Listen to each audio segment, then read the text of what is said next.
नमो बुद्धाय। यहाँ उपस्थित श्रद्धेय भन्टे गुरुमा श्रावणेर अर्थात् सङ्घरत्नलाई मेरो वन्दना।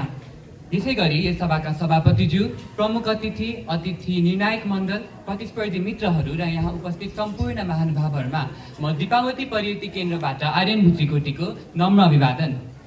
मुनि बिहारको यस पवित्र प्राङ्गणमा आयोजित नेपाल मण्डलव्यापी व्यक्तित्व वक्तृत्व कला प्रतियोगितामा भाग लिन पाउँदा म अत्यन्तै हर्षित छु।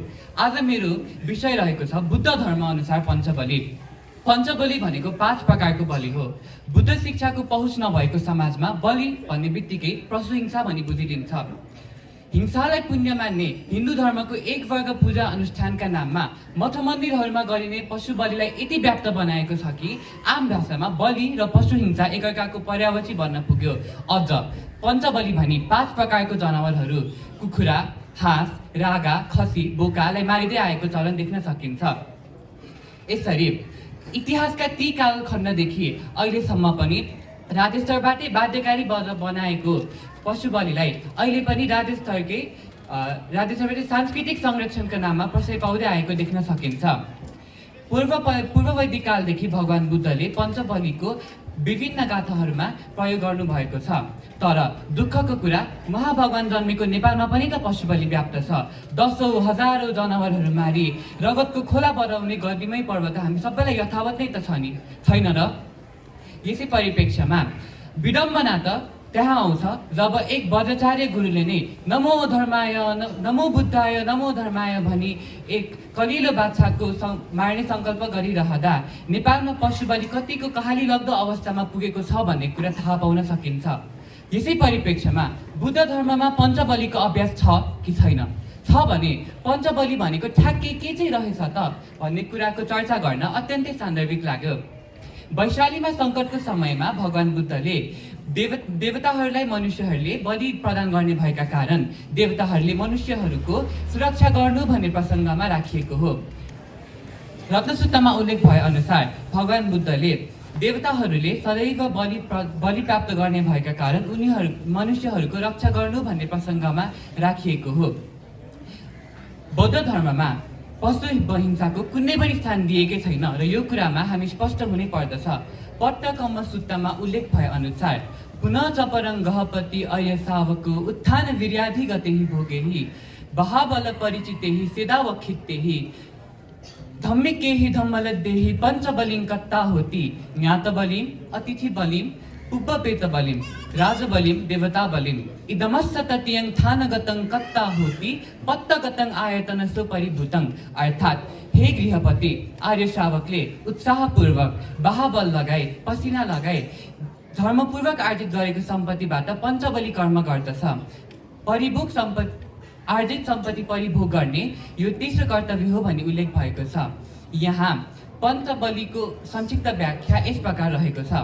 प्रथम रहेको छ ज्ञाति बलि, आफन्तहरूलाई सेवा गर्नु, सम्मान गर्नु, उनीहरूलाई दुःख परेको बेलामा सहयोग गर्नु, सही सुझाव र सल्लाह दिनु, चाहिएको खण्डमा आफ्नो क्षमता अनुसार खाद्य एवं परिभोग्य वस्तुहरू दान दिनु, यी सबै ज्ञाति बलि अन्तर्गत पर्दछन्।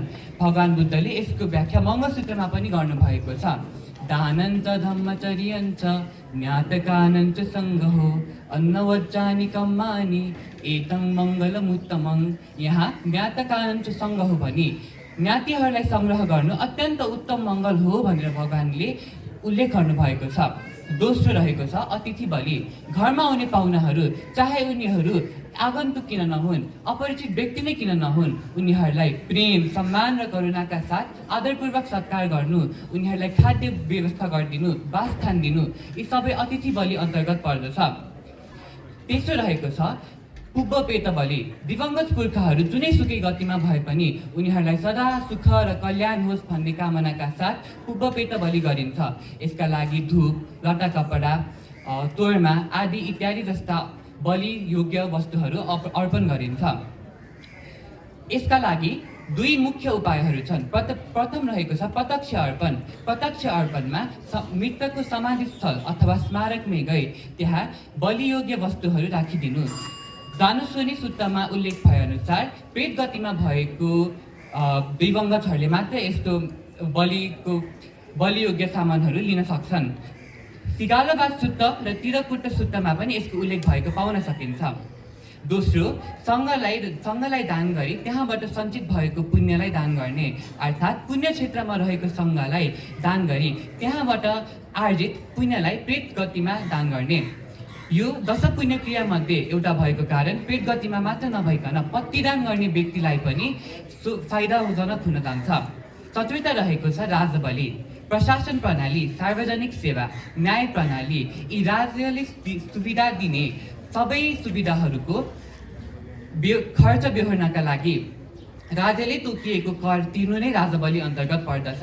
यसले जनता र शासक बीच समन्वय र शान्ति विकास गर्ने भएका कारण अत्यन्तै महत्त्वपूर्ण छ। देवता बलि। देवता तथा दैविक शक्तिहरूको सुरक्षाको कामना गरी उनीहरूलाई बलियोग्य वस्तुहरू जस्तै लट्टा कपडा, पानी, फलफुल, धूप आदि इत्यादि दिनुलाई नै देवता बलि अन्तर्गत पर्दछ। बौद्ध धर्ममा भनिएको छ देवताहरू हामीभन्दा माथिल्लो लोकमा बस्ने सत्वहरू नै हुन्। उहाँहरू कुनै पनि सृष्टिकर्ता ईश्वर हुँदै होइनन्। उहाँहरू पनि हामी जस्तै जन्म मरण अथवा दुःखको भोग्नुपर्ने हुन्छ।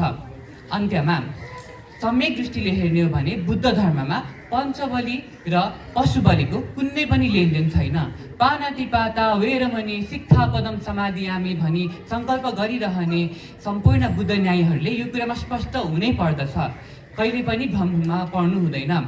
अन्त्यमा आजको मेरो यस प्रस्तुतिले गर्दा पञ्चबलि र बलिको सम्यक दृष्टि पाइ सही अभ्यास गर्न अर्थात् सो विचारमा अग्रसर हुन सकोस् भन्ने कामना गर्दै म यस मञ्चबाट बिदा लिन चाहन्छु। बौद्ध शुभमङ्गल।